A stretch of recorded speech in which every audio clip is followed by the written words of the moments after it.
नमस्कार दोस्तों, आज से हम अपने कक्षा 10 के अध्याय 10 का प्रकाश, परावर्तन तथा अपवर्तन का अभ्यास का प्रश्न सॉल्व करेंगे। तो ये रहा अभ्यास का प्रश्न। इस अभ्यास के प्रश्न को हम बारी बारी से एक एक करके सॉल्व करेंगे। तो चलिए पहला क्वेश्चन देखते हैं। पहले क्वेश्चन में कह रहे हैं, निम्न में से कौन सा पदार्थ लेंस बनाने के लिए प्रयुक्त नहीं किया जा सकता है। यानी कि ऐसा 4 ऑप्शन दिए हैं, चारों ऑप्शन में ऐसा कौन सा पदार्थ है जिससे हम लेंस नहीं बना सकते हैं। ठीक है, तो ये जानने के लिए सबसे पहले हमको जानना पड़ेगा लेंस होता क्या है। तो लेंस की बात करें तो यहाँ पर है, लेंस क्या होता है। लेंस एक पारदर्शी माध्यम होता है। पारदर्शी का अर्थ है पार प्लस दर्शी, यानी कि आर पार दिखाने वाला, अर्थात जिसके हम आर पार देख सकते हैं उन सभी वस्तुओं को पारदर्शी वस्तुएं कहेंगे। ठीक है, तो यानी कि अब इसमें देखना है कि कौन कौन सी पारदर्शी हैं। जो पारदर्शी होंगी उनसे तो लेंस बनाया जा सकता है, लेकिन जो पारदर्शी नहीं होंगी उनसे लेंस नहीं बनाया जा सकता है। तो देखते हैं जल को अगर देखें तो जल के आर पार हम देख सकते हैं, इसलिए जल एक पारदर्शी माध्यम है। इसी प्रकार से अगर हम कांच की बात करें तो कांच के भी आर पार हम देख सकते हैं, यानी कि कांच भी हमारा क्या है, एक पारदर्शी माध्यम है। इसी प्रकार से अगर हम प्लास्टिक की बात करें तो प्लास्टिक भी हमारा एक पारदर्शी माध्यम होगा, क्योंकि प्लास्टिक के भी आर पार हम आसानी से देख सकते हैं। लेकिन अगर हम बात करें मिट्टी की तो मिट्टी के आर पार हम नहीं देख सकते हैं, यानी कि मिट्टी एक अपारदर्शी माध्यम है। अगर मिट्टी एक अपारदर्शी माध्यम है तो इसका मतलब ये हुआ कि मिट्टी के आर पार नहीं देखा जा सकता है, यानी कि मिट्टी ही वह पदार्थ है जो लेंस बनाने के लिए प्रयुक्त नहीं किया जा सकता है। यानी कि चौथा वाला ऑप्शन हमारा क्या होगा, सही होगा। तो यहाँ पर अगर देखें तो चौथे ऑप्शन को हम टिक करेंगे क्योंकि मिट्टी पे, क्योंकि चौथा ऑप्शन हमारा क्या है, सही है। अब हम आगे बढ़ते हैं, हम अपने अगले प्रश्न की ओर चलते हैं। दूसरा प्रश्न है, किसी बिंब का अवतल दर्पण द्वारा बना प्रतिबिंब आभासी, सीधा तथा बिंब से बड़ा पाया गया। वस्तु की स्थिति कहाँ होनी चाहिए। तो देखिए यहाँ पर बात कर रहा है अवतल दर्पण की। तो अवतल दर्पण, ठीक है, वस्तु बिंब यानी कि वस्तु के कितने, अवतल दर्पण द्वारा वस्तु को किन किन स्थितियों में रख करके टोटल कितने प्रतिबिंब प्राप्त किए जा सकते हैं। तो अवतल दर्पण द्वारा टोटल 6 प्रकार से प्रतिबिंब प्राप्त किए जा सकते हैं। ठीक है, अगर हम इनकी बात करें तो सबसे पहले हम यहाँ पर देखते हैं, ये रहा हमारा अवतल दर्पण और ये रहा हमारा मुख्य अक्ष। ठीक है, अब मुख्य अक्ष से अगर हम दूर की बात करें, मुख्य अक्ष के अगर दूर देखें तो ये है हमारा अनंत। तो पहली स्थिति यही होती है, जितना भी इसमें रेड कलर से ऊपर दर्शाया गया है वो वस्तु की स्थितियां हैं, और जितना भी ब्लू कलर से दर्शाया गया है ये सब किसकी स्थितियां हैं, प्रतिबिंब की स्थितियां हैं। अगर दर्पण के सामने प्रतिबिंब बनता है तो उस प्रतिबिंब को हम वास्तविक प्रतिबिंब बोलते हैं। लेकिन अगर दर्पण के पीछे प्रतिबिंब बनता है, जैसे यहाँ पर बना है, तो इसको हम कौन सा प्रतिबिंब बोलेंगे, आभासी प्रतिबिंब।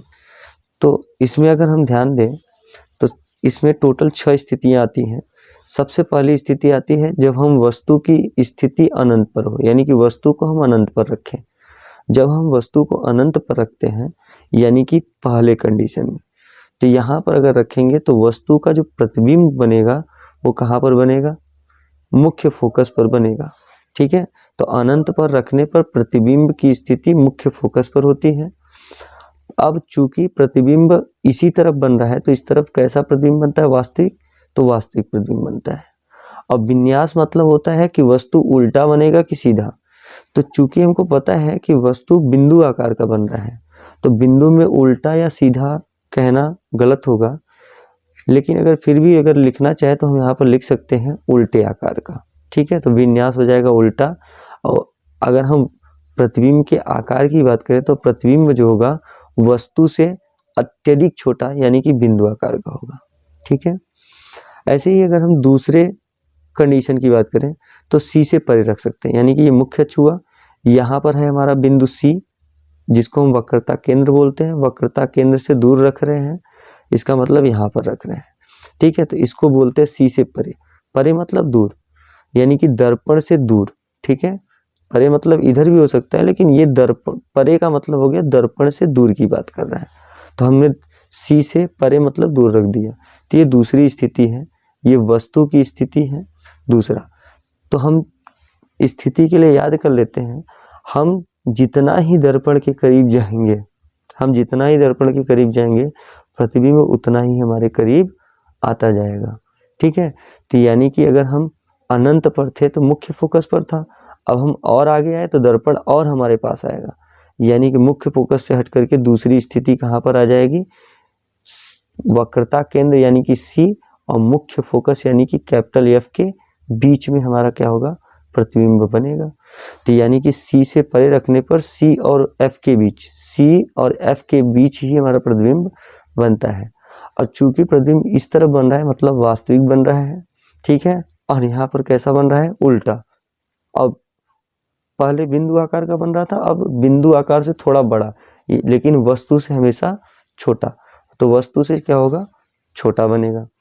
ऐसे ही हम अगर तीसरी स्थिति की बात करें, सबसे इम्पोर्टेंट स्थिति यही है, तीसरी स्थिति की बात करें तो तीसरी स्थिति ये बोलती है कि अगर हम वस्तु को वक्रता केंद्र पर रखते हैं तो उसका प्रतिबिंब पहले अनंत पर रखे थे तो मुख्य फोकस पर, और पास आए तो और हमारे करीब आए यहाँ पर। अब हम वक्रता के केंद्र पर गए तो प्रतिबिंब भी कहाँ बना, वक्रता केंद्र पर, यानी कि तीसरी स्थिति यही है, वक्रता केंद्र पर। और सबसे बड़ी बात कि तीसरे कंडीशन में जो प्रतिबिंब जो होता है वो वस्तु के बराबर आकार का बनता है, ठीक है। तो सी पर रखने पर प्रतिबिंब भी हमको सी पर ही मिलेगा, ठीक है, वास्तविक मिलेगा, उल्टा मिलेगा, वस्तु के बराबर। अब हम आगे की बात करते हैं, अगर हम वस्तु को सी पर रखें, अब सी से और आगे चले जाते हैं तो प्रतिबिंब इससे और इधर चला जाएगा, तो सी और एफ के बीच में वस्तु को रखने पर प्रतिबिंब हमारा कहाँ पर मिल रहा है, सी से परे, सी से परे मिल रहा है, ठीक है। तो सी और एफ के बीच में रखने पर सी से परे बनेगा, वास्तविक बनेगा, उल्टा बनेगा, वस्तु से बड़ा बनेगा। अभी पिछले वाले में वस्तु के बराबर बना था, वस्तु से क्या होगा, बड़ा बनेगा।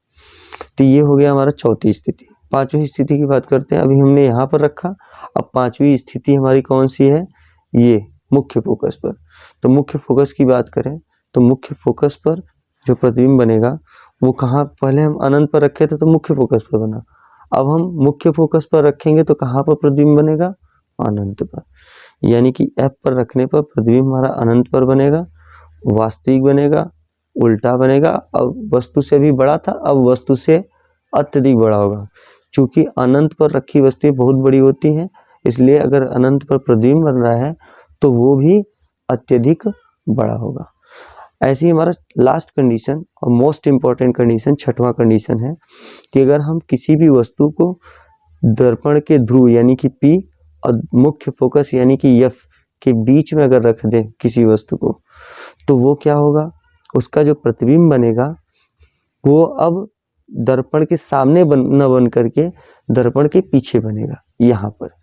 तो जब यहाँ पर तुम्हारा आपका प्रतिबिंब बनेगा तो इसका मतलब ये हुआ कि प्रतिबिंब यहाँ पर बन रहा है, मतलब दर्पण के पीछे बन रहा है। दर्पण के पीछे बनने वाला प्रतिबिंब कैसा होता है, आभासी।